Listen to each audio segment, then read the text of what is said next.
Salibonani. Manyanyathalo okhulumayo lambandlele likaMamtunga.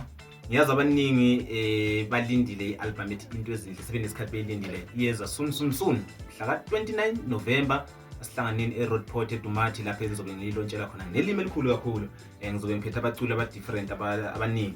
So okwamanje ngithenga ngizwise lokho ngifundiswa khona. Namhlanje ngiphethe isipesi